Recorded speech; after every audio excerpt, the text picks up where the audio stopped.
One family. Oh my God. Possible 45. Two horrible tragedies. That's pretty dark stuff. At sea and on land. My father, he is in bed and someone shot him in the head. Do you remember what you noticed? First thing I thought is this crime scene is staged. Linda always felt that she deserved more than what she was getting, because she and my dad were always butting heads. So we've got no weapons, we've got no enemies that we know of. That we know of. And no more details, because she disappears. I told her not to go on that boat. So she went out of the way to give them information in case something happened. Yes, indeed. It's just getting wilder and wilder. Because in the middle of the ocean, nobody can hear you scream.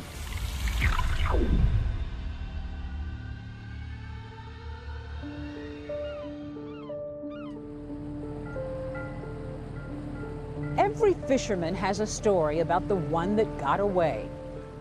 And this is Nathan Carman's. The 22-year-old was set to meet up with his mom, Linda, for a late-night fishing trip out here off the coast of Rhode Island. But for Linda, the trip was less about catching bass and more about bonding with her son. Fishing was one of the things that brought them together, and that was Linda really giving herself to the experience because Linda hated fishing.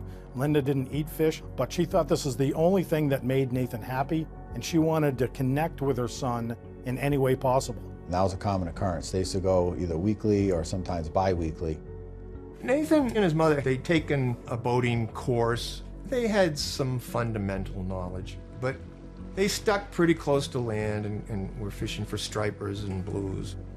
Nathan's experience was, I would characterize him as a recreational fisherman.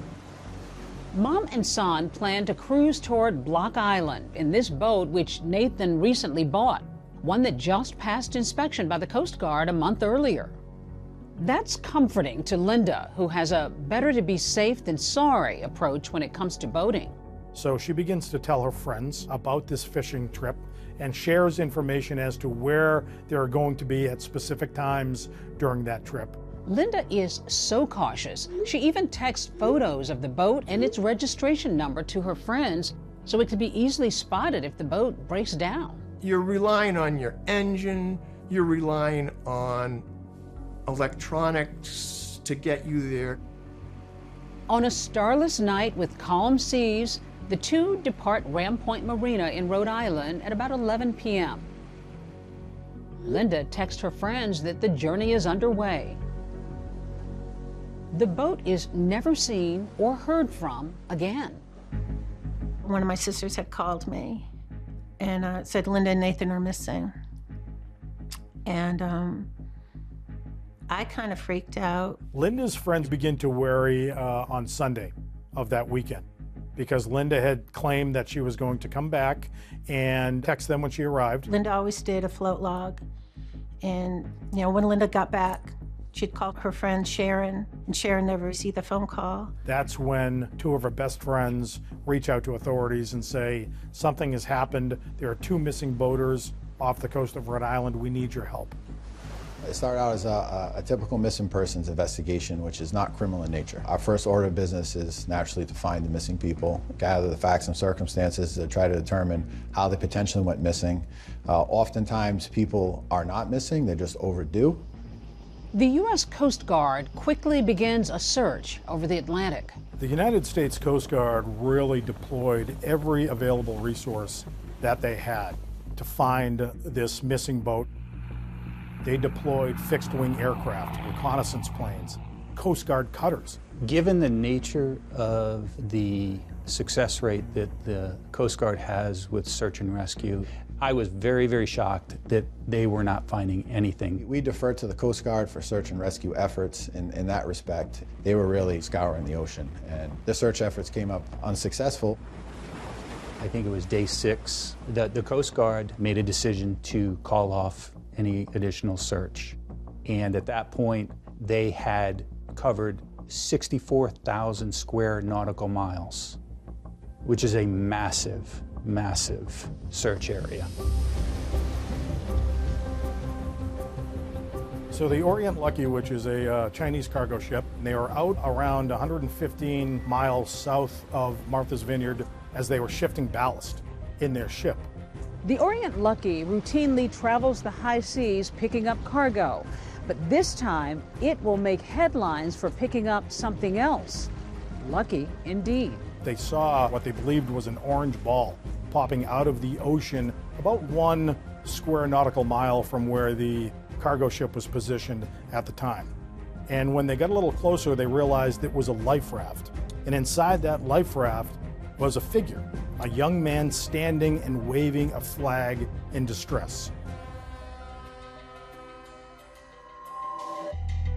Getting this large freighter close enough to not kill Nathan Carman, but save Nathan Carman was a challenge. And I think the captain made a certain maneuver that allowed them to get a little closer to Nathan where they could deploy a life ring, and the life ring landed several feet away from where the life raft was. So Nathan then had to jump out of the life raft and swim. The stunned crew members document the rescue with a series of photos and videos.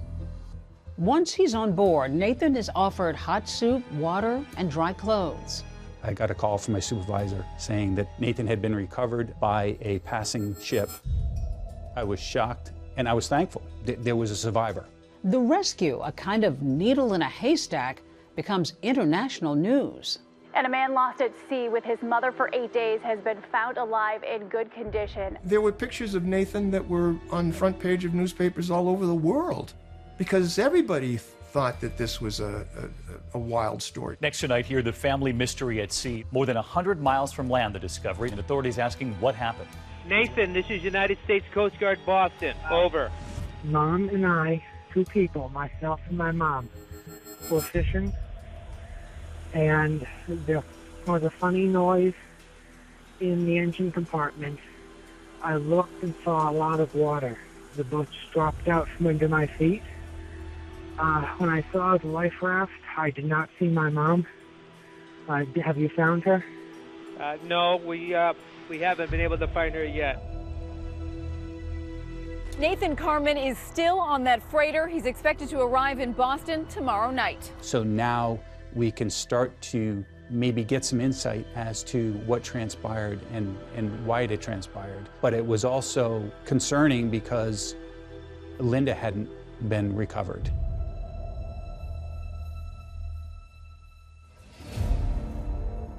Happy to be back on land, but exhausted by his ordeal, Nathan heads home and asks for privacy. I would just like to thank the public for their prayers and for their concern for both my mother and for myself. It's not the first time this family has dealt with drama and tragedy. Oh my God! Oh my God!